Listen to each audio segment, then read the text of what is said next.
हे दोस्तों नमस्कार। एक बार फिर से स्वागत है आपके अपने YouTube चैनल देव जी के ट्रिक्स में। तो दोस्तों हम यहाँ पर डेली की तरह यहाँ पर हिंदी का फुल टेस्ट लगाएंगे, जो कि यहाँ पर देख सकते हैं कि बेहतरीन पारी आपकी इस समय चल रही है। चलिए, यहाँ पर दिया है छायावाद के किस कवि को क्रांति और विद्रोह का कवि कहा है। यहाँ पर आंसर आपका राइट क्या हो जाएगा। चलिए, Radhe Radhe Radhe Radhe good evening, Radhe Radhe good evening, जय हिंद सभी को, जय हिंद। चलिए, आवाज मिल पा रही है ना? चलिए, आवाज मिल पा रही है ना सभी को भाई? आ रही है? आ तो रही भाई। चलो, तो चलिए यहां पर देखो क्वेश्चन पहला दिया है कि छायावाद के किस कवि को क्रांति और विद्रोह का कवि कहा गया है। यहां पर आंसर आपका क्या हो जाएगा। तो ऑप्शन आ रहा है ए नंबर और ऑप्शन हो जाएगा सी नंबर। याद रखिए, इसका राइट आंसर हो जाएगा आपका जवाब सी हो जाएगा। ये है आपके निराला जी। क्या है? सूर्यकांत त्रिपाठी निराला। इनको क्रांति और विद्रोह का कवि कहा गया है, याद रखिएगा। इनकी रचनाओं में देखा जाए तो जैसे कुकुरमुत्ता, तोड़ती पत्थर, विभुच्छु, है ना, मतलब भिक्षुक, ये कविताएं इनकी बहुत ही महत्वपूर्ण आपका है। तो याद रखिए ऑप्शन क्या हो जाएगा, सी नंबर इसका राइट हो जाएगा। आगे बढ़ते हैं, क्वेश्चन आपसे अगला पूछा गया है कि कौसानी में किस कवि का जन्म हुआ था। ये बताइए, हमने आपको बताया है कि कौसानी में जो जन्म हुआ था वो किस कवि का हुआ था। इनमें से जवाब देना है। चलिए, टू को ऑप्शन देना है। चलिए, टू का जवाब आ रहा है भाई। वीडियो को लाइक शेयर कर दीजिएगा। देखिए काफी लोग कमेंट भी कर रहे हैं, तो यहां पर कमेंट के साथ साथ थोड़ा सा टाइम लगाकर वीडियो को लाइक भी कर दिया करें, ठीक है। चलिए बताइएगा, टू को ऑप्शन आ रहा है डी नंबर और सी नंबर। दो दो आंसर कैसे हो सकते हैं? देखिए, इसका जो राइट आंसर होगा वो आपका हो जाएगा डी नंबर। याद रखिए, सुमित्रा नंदन पंत का हुआ था, कौसानी में हुआ था, कौसानी में, है ना। कौसानी की अगर हम बात करते हैं तो ये जो आपका कौसानी में जिला पड़ता है अल्मोड़ा जिला, अल्मोड़ा जिला, जो कि उत्तराखंड में, है ना। और अगर हम बात करते हैं पंत जी का जन्म हुआ था वो आपके 1900 ईस्वी में हुआ था। याद रखिए 1900 ईस्वी में, ठीक है। इनकी एक बहुत रचना है, जैसे आपका पल्लव, है ना। पल्लव किसकी रचना है? इन्हीं की रचना आपकी है, ठीक है। आगे बढ़ते हैं, क्वेश्चन दिया गया है, क्वेश्चन आ गया है कि प्राविशेषण कहते हैं, प्राविशेषण किसे कहते हैं। चलिए जवाब दीजिएगा। चलिए, राधे राधे राधे राधे, टाइम फिक्स है भाई, टाइम से आया करें। चलिए बताइएगा, प्राविशेषण किसे कहते हैं। तो देखिए भाई, जो विशेषण की विशेषता बताए, जो विशेषण की विशेषता बताए उसे प्राविशेषण कहते हैं। तो ऑप्शन क्या हो जाएगा, यहां पर आंसर आपका बी नंबर बिल्कुल सही जवाब आ रहा है, ऑप्शन बी हो जाएगा। आगे बढ़ते हैं, क्वेश्चन आपसे अगला पूछा गया है, सार्वनामिक विशेषण किसे कहते हैं। सार्वनामिक विशेषण कि आज कुछ क्वेश्चन आपके थ्योरी जैसे आपके ज्यादा मिल रहे होंगे कि सार्वनामिक विशेषण जो आपके क्या होते हैं। चलिए, 44 की अगर हम बात करते हैं तो देखो, संज्ञा के पहले आते हैं, अर्थात जो सार्वनामिक विशेषण होते हैं वो आपकी संज्ञा के पहले आते हैं। नोट कर लीजिएगा, क्वेश्चन आपको हमने कई बार बताया है कि सार्वनामिक वे विशेषण होते हैं जो संज्ञा के पहले आते हैं, ठीक है ना। क्लियर है आपका? चलिए, आपका अगला क्वेश्चन आपसे दिया गया है, क्वेश्चन आपसे अगला पूछा गया है, कह रहे आरोही का विलोम शब्द क्या हो जाएगा। आरोही का विलोम, चलिए आरोही का विलोम इनमें से क्या हो जाएगा। चलिए, आरोही की अगर हम बात करते हैं तो भैया आपका 5 का ऑप्शन हो जाएगा अवरोही हो जाएगा। क्या हो जाएगा? आरोही का जो बनेगा वो आपका अवरोही हो जाएगा, मतलब ऑप्शन जो बनेगा वो आपका ए नंबर इसमें से राइट हो जाएगा, ठीक है। चलिए आगे बढ़ते हैं, क्वेश्चन आपसे अगला पूछा गया है। चलिए, क्वेश्चन आपसे अगला पूछा गया है कि आसक्त किसका विलोम शब्द आपका है। आसक्त किसका विलोम होता है, यहां पर आंसर दीजिएगा। आसक्त किसका विलोम हो जाएगा। चलिए, 6 नंबर में आसक्त किसका विलोम होगा। चलिए, ऑप्शन आ रहा है डी नंबर। देखिए आपका जवाब जो बिल्कुल सही है, यहां पर आसक्त का हो जाता है, यहां पर विरक्त हो जाता है, आसक्त का होता है विरक्त। अगर वहीं पर हम आपसे बात करें आश्रित का विलोम क्या होता है। चलिए बताइए, आश्रित का विलोम, तो आश्रित में हो जाएगा निराश्रित। क्या हो जाता है? निराश्रित हो जाता है। घृणा की बात करें तो घृणा का क्या होता है? घृणा का होता है प्रेम होता है ना। और अगर हम बात करें निंदा का विलोम, तो निंदा का विलोम क्या होता है? प्रशंसा होता है, प्रशंसा, ठीक है। चलिए, बहुत अच्छे। अगला क्वेश्चन जवाब दीजिएगा। क्वेश्चन आपसे दिया गया है कि अंधकार का विलोम शब्द कौन सा है। अंधकार का विलोम इनमें से क्या हो जाएगा। चलिए, अंधकार की अगर हम बात करते हैं तो या तो हम लोग आलोक कह सकते हैं या तो इसे हम लोग प्रकाश कह सकते हैं, क्योंकि आलोक भी पर्यायवाची किसका होता है? प्रकाश का होता है। अगर ऑप्शन में प्रकाश ना होता तो आपका आलोक जरूर दिया गया होता है ना। तो ऑप्शन क्या हो जाएगा, यहां पर सी नंबर आपका राइट हो जाएगा। क्लियर हो गया है? क्लियर है। अच्छा, यहां पर देखो दिया गया है भूलोक। भूलोक का क्या होता है? विलोक होता है। भूलोक का विलोक होता है, ठीक है। अगला बताइए, क्वेश्चन आपसे अगला पूछा गया है, यहां पर दिया है जो कहा गया, जो कहा गया है, जो कहा गया है, इसके लिए शब्द इनमें से क्या हो जाएगा। चलिए देखिए, जो कहा गया है उसे क्या कहेंगे। तो देखिए इस वाक्यांश के लिए एक शब्द हो जाएगा कौन सा 8 नंबर में, ऑप्शन बी हो जाएगा कथित होता है। याद रखिएगा कि जो कहा गया हो उसके लिए कथित होता है, जो कि ऑप्शन लगभग सभी का जवाब यहाँ पर सही आ गया है। आगे बढ़ते हैं, क्वेश्चन आपसे अगला पूछा गया है, कह रहा आपसे घृणा किए जाने योग्य, घृणा किए जाने योग्य, और घृणा किए जाने योग्य के लिए क्या बोला जाएगा। चलिए 9 का ऑप्शन हो जाएगा सी नंबर। याद रखिए घृणास्पद कहते हैं क्या, घृणास्पदा, मतलब ऑप्शन जो है आपका सी हो जाएगा। घृणा किए जाने योग्य जो होता है उसके लिए प्रयोग किया जाता है, घृणास्पदा बोलते हैं। ऑप्शन इसका आपका सी नंबर राइट हो जाएगा। ठीक है, आगे बढ़ते हैं, क्वेश्चन आपसे अगला पूछा गया है। यहां पर क्वेश्चन है कल का अनेकार्थी शब्द आपका नहीं है, कल का अनेकार्थी शब्द आपका नहीं है। चलिए 10 का ऑप्शन दीजिएगा, 10 का ऑप्शन कितने लोग यहां पर सही देंगे। चलिए 10 का जो ऑप्शन बनेगा वो आपका कौन सा सही हो सकता है। चलिए जवाब देना है, कल का अनेकार्थी शब्द आपका यहाँ पर नहीं है। चलिए भाई काफी लोग जवाब दे रहे हैं B number, C number, B number, C number. देखिए भाई इसका जो आपका दिया है बीता दिन हो गया है ना, यहाँ पर मशीन हो गया और आपका चैन हो गया, मतलब यहाँ पर जो ऑप्शन है आपका बी नंबर, यहाँ पर शोर ये आपका नहीं है, ऑप्शन आपका बी हो जाएगा। आगे बढ़ते हैं, क्वेश्चन आपसे अगला पूछा गया है, कह रहे हैं बाघ किस शब्द का तत्सम रूप है। चलिए बाघ किस शब्द का तत्सम रूप है, यहां पर आंसर देना है। आपका सही जवाब क्या हो जाएगा, बाघ में। चलिए बाघ का तत्सम रूप बताना है 11 नंबर में। चलिए काफी लोगों के जवाब यहां पर आ रहे हैं। चलिए ऑप्शन आ रहा है ए नंबर, कह रहे हैं व्याघ्र हो जाएगा।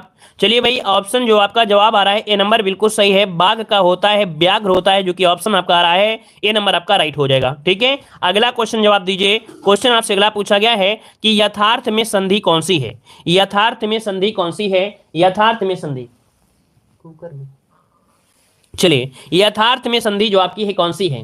चलिए यथार्थ की अगर हम बात करते हैं तो देखिए अगर आप यथार्थ को अगर यहां पर तोड़ते हैं तो बनेगा क्या, सबसे पहले निकलेगा इसका, निकलेगा यथा, क्या निकलेगा, यथा निकलेगा, और यथा के बाद इसमें निकलेगा अर्थ निकलेगा, अर्थात यहां पर ये हो जाएगा यथार्थ।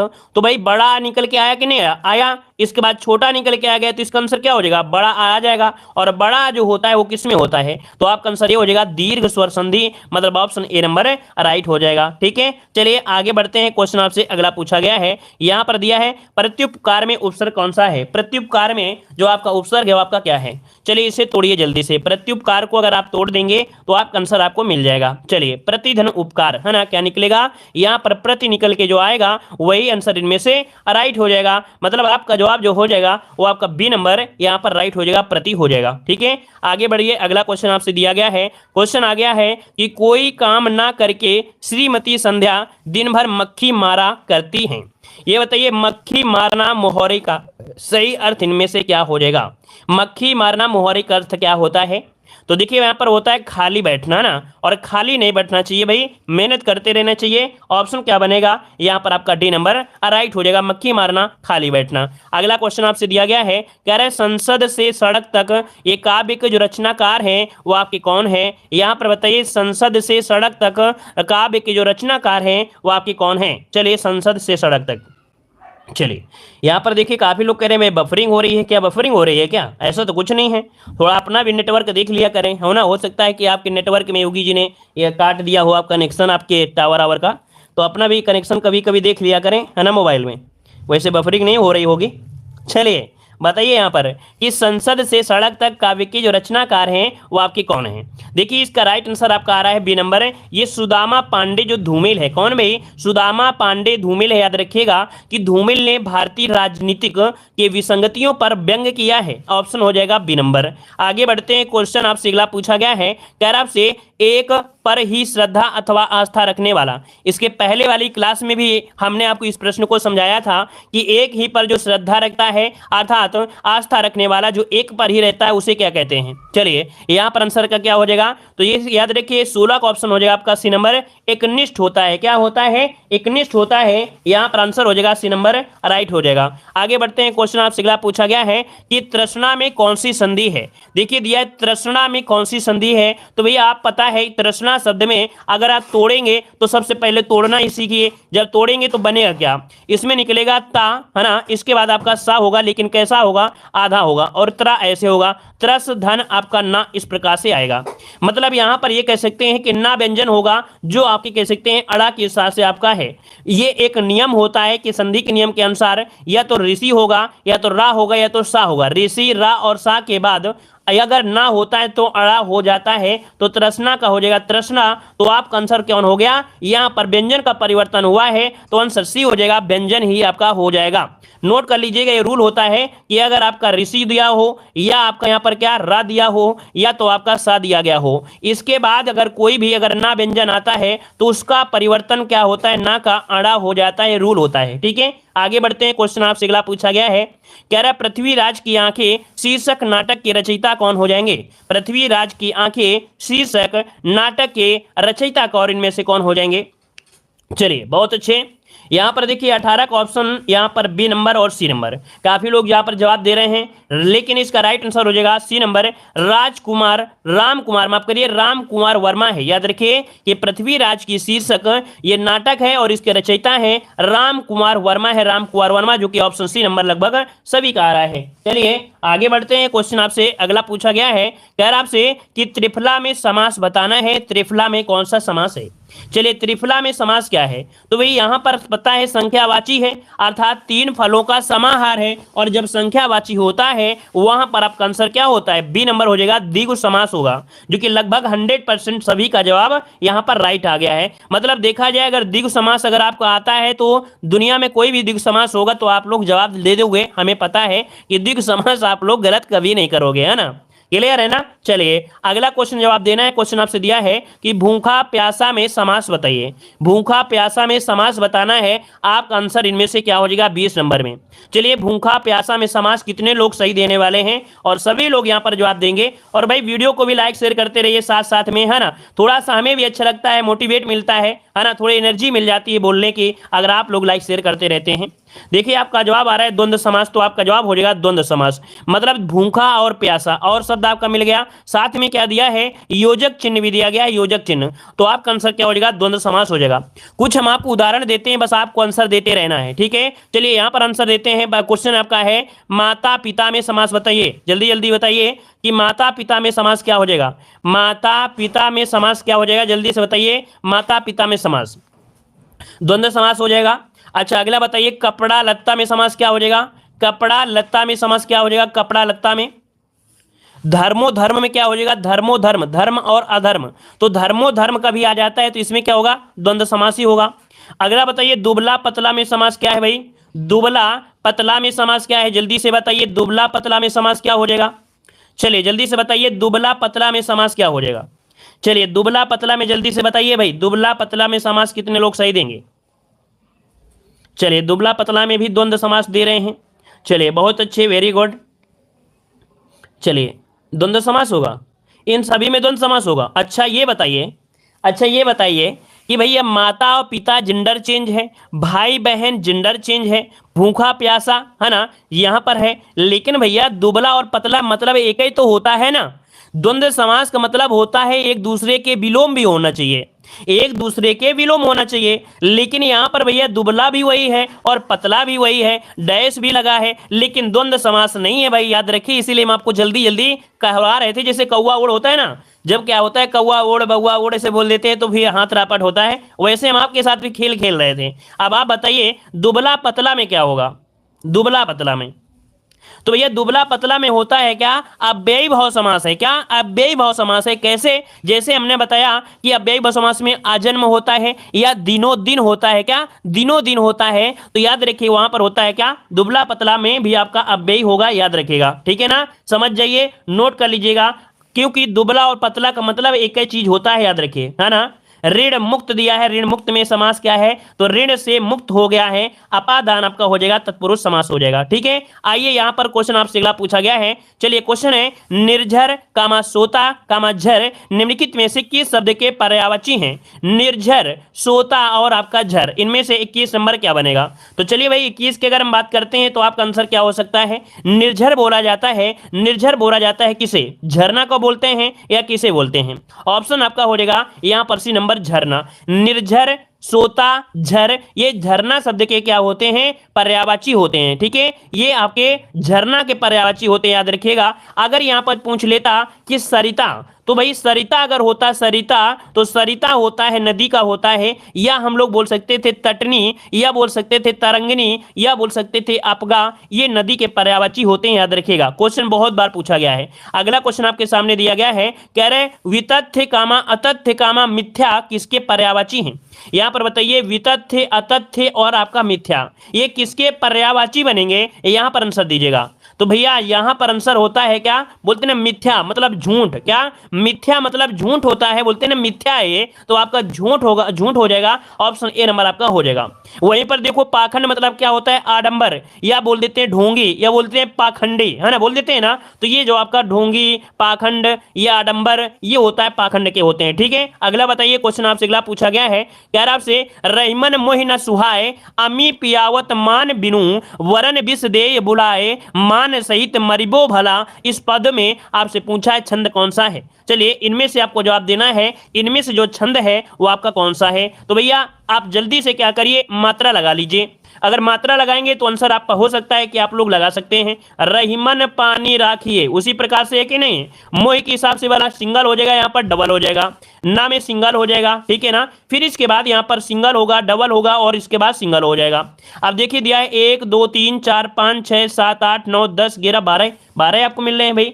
यहाँ पर 12 होगा कि 11 होगा, रहीमन 4 और मोहि, मोहि के हिसाब से 5 6, इसके बाद ना में 7 1 8 9 10 11, 11 होना चाहिए भाई, 11 है ना, ये आपकी किसका हो जाएगा, सोरठा का होगा, बी नंबर ये सोरठा का हो जाएगा। ठीक है, आगे बढ़ते हैं। क्वेश्चन आपसे अगला पूछा गया है, कह रहा आपसे यहाँ पर कि निम्नलिखित पद में कौन सा अलंकार है, कह रहे लेवत मुख में घास मृग मोर तजत नृत जात आंसू गिरियत जल जर लता पीरे पीरे पात, इसमें अलंकार पूछा गया है।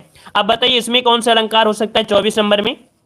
देखिए कह रहा है लेवत मुख में घास मृग मोर तजत तजत नृत जात आंसू गिरियत जर तला पीरे पीरे पात, मतलब यहां पर जो आपका आंसर है वो आपका क्या है, आप थोड़ा सा बढ़ाया चढ़ा गया है। यहां पर जो आंसर है वो आपका अतिशयोक्त होगा। नोट करिएगा कि अमर्यादित रूप से वर्णन किया गया है, क्या अमर्यादित रूप से कह सकते हैं, बहुत ही ज्यादा बढ़ा चढ़ा कर बात की गई है, तो आंसर होगा इसका आपका अतिशयोक्त होगा इसका आंसर। ठीक है, अगला क्वेश्चन जवाब दीजिए। क्वेश्चन आपका अगला आ गया है, कह रहे शुद्ध शब्द को पहचानना है, यहां पर सच्चिदानंद किस प्रकार से लिखोगे भाई। सच्चिदानंद अगर बोले कि आप लोग सच्चिदानंद किस प्रकार से लिखेंगे तो आपका आंसर इनमें से क्या हो जाएगा। चलिए सच्चिदानंद इनमें से कौन सा आंसर हो जाएगा, तो देखिए भाई ऑप्शन जो आपका दिया गया है यहां पर बी नंबर, जो कि लगभग सभी का सही है, सच्चिदानंद ये वाला सही हो जाएगा।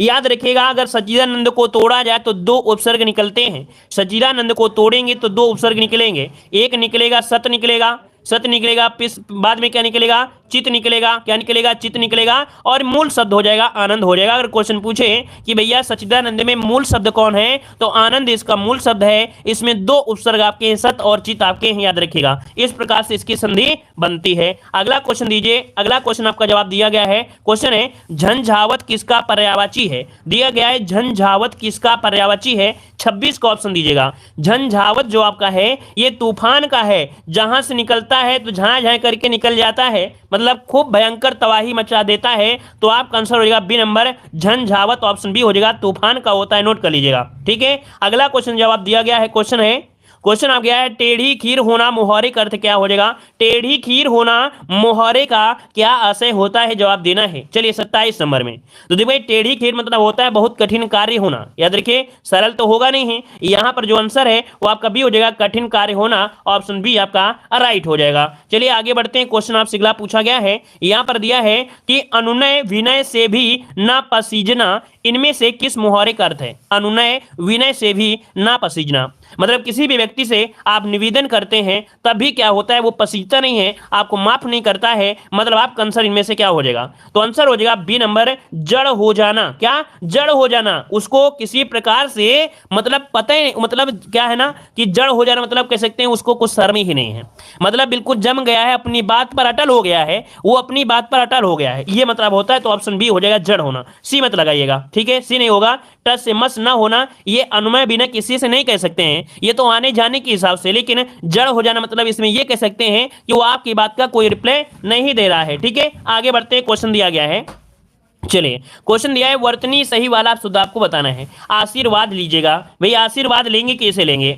आशीर्वाद जो सही है वो कौन सा है। चलिए 29 नंबर में 29 को ऑप्शन हो जाएगा आशीर्वाद, कौन सा, ए नंबर हो जाएगा, ए नंबर। ठीक है, आशीर्वाद क्या भैया, यहाँ पर जो सी है क्या सही है क्या, आशीर्वाद जो है वो आपका कौन सा सही है, ए नंबर सही हो जाएगा। ठीक है, अगला बताइए, क्वेश्चन दिया गया अगला क्वेश्चन कह रहा है आपसे इनमें से सही वर्तनी बताइए। जर्जरित, जर्जरित, जर्जरित कौन सा सही होगा भाई, जर्जरित, जर्जरित के अगर जर्जरित बी वाला देखिए, ऑप्शन जो आपका है बी वाला ये राइट हो जाएगा, जर्जरित इस प्रकार से सही लिखा जाएगा। ठीक है ना, सही है ना। चलिए आगे बढ़ते हैं, क्वेश्चन आपसे अगला पूछा गया है, यहां पर दिया है शोक किस रस का स्थायी भाव है।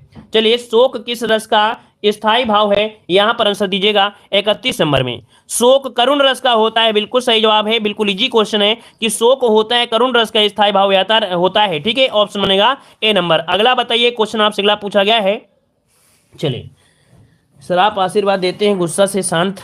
चलिए बताइए यहाँ पर दोहा के समचरणों में कितनी मात्राएं होती हैं। दोहा के समचरणों में समचरण कौन होते हैं, दूसरा और चौथा होता है क्या, दूसरा और चौथा होता है। विषम चरणें क्या होती हैं, एक और आपके तीन होते हैं। तो भैया अगर ये 13 13 हो गया तो ये 11 11 हो जाएगा। 32 को ऑप्शन हो जाएगा ए नंबर कि दोहा के समचरणों में कितनी 11 11 मात्राएं होती हैं, ऑप्शन बनेगा आपका ए नंबर हो जाएगा। आगे बढ़ते हैं, क्वेश्चन आपसे अगला पूछा गया है, क्वेश्चन दिया गया है कि गुड़ खाए गुलगुले से परहेज, गुड़ खाए गुलगुले से परहेज। अब आप बताइए क्या हो सकता है, गुड़ खाने में कोई दिक्कत नहीं है और गुलगुला क्या कर रहे हैं, परहेज कर रहे हैं। मतलब क्या होता है ना, दिखावटी परहेज करना, या कह सकते हैं कि परहेज के नाम पे परहेज नहीं लगाएंगे। यहां पर होता है कथनी और करनी में अंतर। यहां पर आंसर आपका सी नंबर लगाइएगा, कथनी करनी में अंतर, क्योंकि हमने बताया था कि जो परहेज होता है, परहेज में परहेज शब्द लगाना उचित नहीं होता है। ठीक है, तो ऑप्शन क्या हो जाएगा, यहां पर आपका हो जाएगा कथनी करनी में अंतर हो जाना। ठीक है,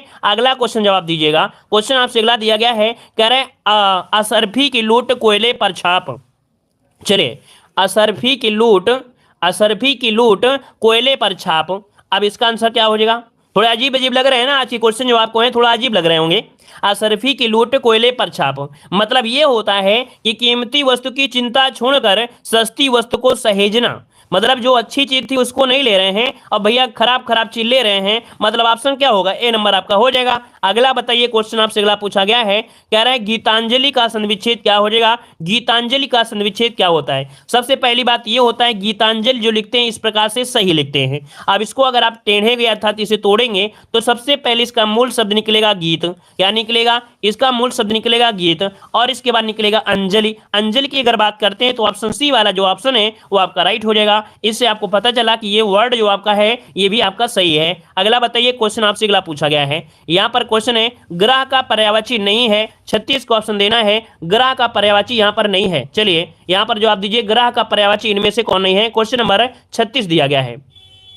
चलिए 36 नंबर की अगर हम बात करते हैं तो देखिए ग्रह मतलब होता है आवास, ग्रह मतलब होता है सदन, ग्रह मतलब होता है निकेतन। लेकिन क्या प्रवास होता है क्या भाई, प्रवास तो नहीं होता है ना। तो जिसका ऑप्शन आ रहा है यहाँ पर सी नंबर वो आपका राइट हो जाएगा। आगे बढ़ते हैं, क्वेश्चन आपसे अगला पूछा गया है, कह रहे चंद्र का पर्यायवाची नहीं है। चंद्र का पर्यायवाची नहीं है तो भाई देखिए चंद्र मतलब होता है क्या, हिमांशु होता है। चंद्र मतलब सुधांशु होता है, और चंद्र मतलब क्या होता है भाई, यहाँ पर सारंग होता है। लेकिन भाई ज्योत्सना नहीं होता है। अब बताइए कि ज्योत्सना होता है किसका होता है।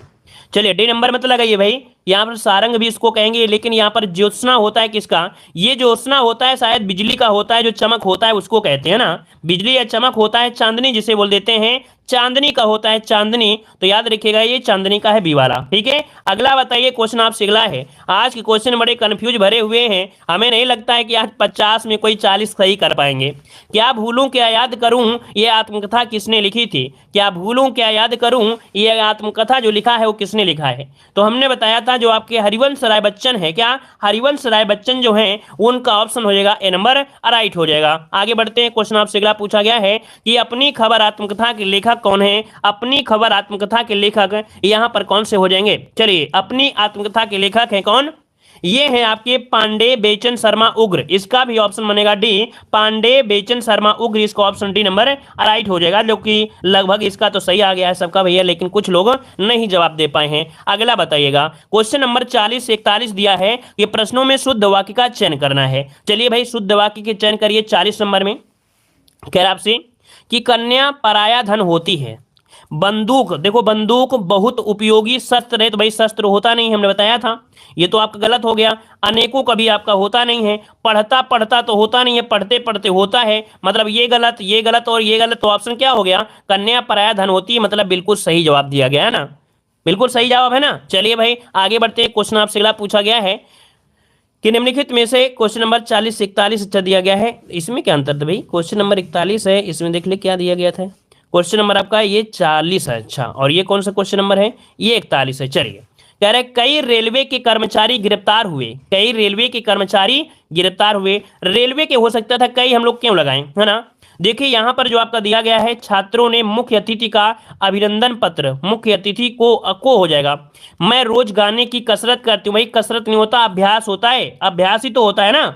यहाँ पर दिए साहित्य और जीवन का अभिन्न संबंध होता है, साहित्य और जीवन का अभिन्न अंग, इसका आंसर बनेगा आपका डी नंबर होगा, डी नंबर, ठीक है। अगला बताइए क्वेश्चन आपसे अगला है, भाई वीडियो को भी लाइक शेयर करते रहिए यार, आप लोग वीडियो को लाइक शेयर करते रहे, थोड़ा सा हमें भी उत्तेजना मिलती रहे आप लोगों के लाइक शेयर सपोर्ट से। चलिए बताइए, तत्पुरुष दिया गया है कि कह रहा है दिए गए प्रश्नों में से दिए गए समास का कौन सा विकल्प सही नहीं है।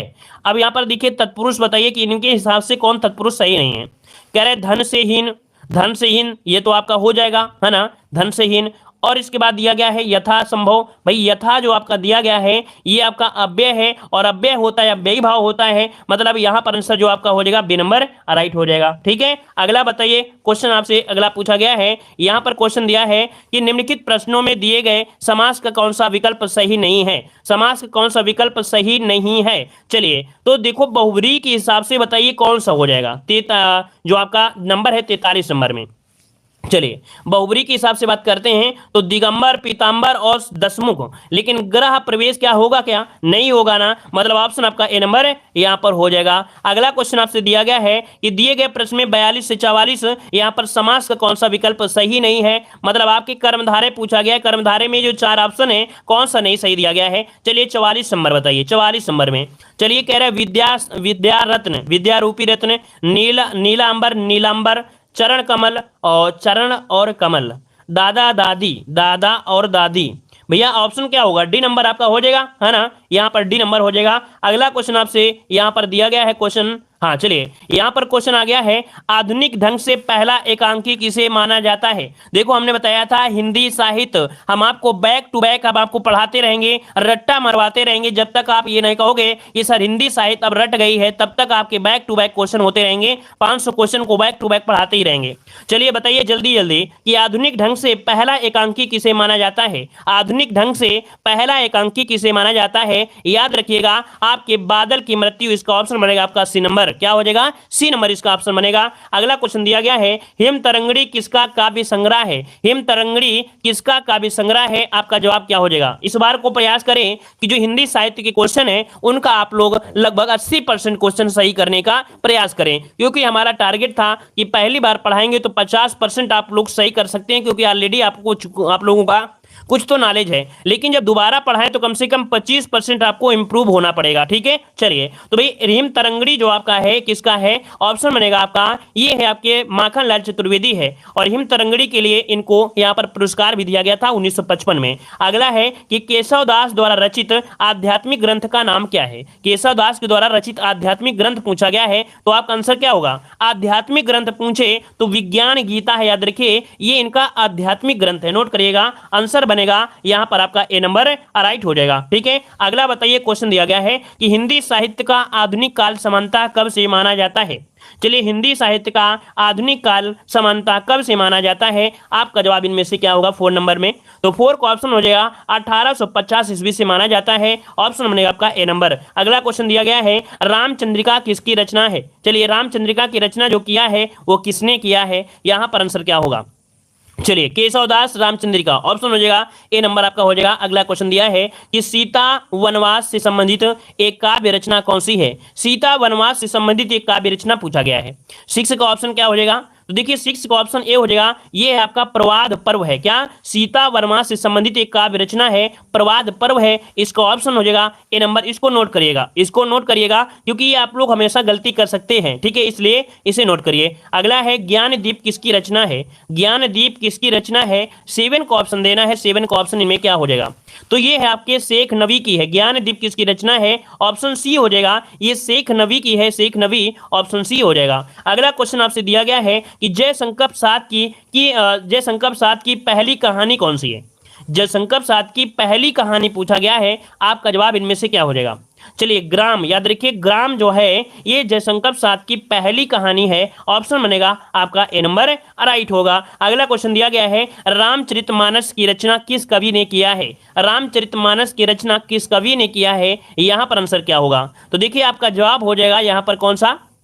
चलिए 9 का ऑप्शन बी तुलसीदास की है, रामचरितमानस तुलसीदास। ये बताइए कि ये कौन सी भाषा में है? तो भैया आपके अवधी भाषा में, याद रखिए अवधी भाषा में है, ठीक है। अगला बताइए गोदान का लेखक इनमें से कौन है? गोदान का लेखक इनमें से कौन हो जाएगा? गोदान का लेखक इनमें से कौन है? और इसका जवाब आप लोग कमेंट। चलिए धन्यवाद।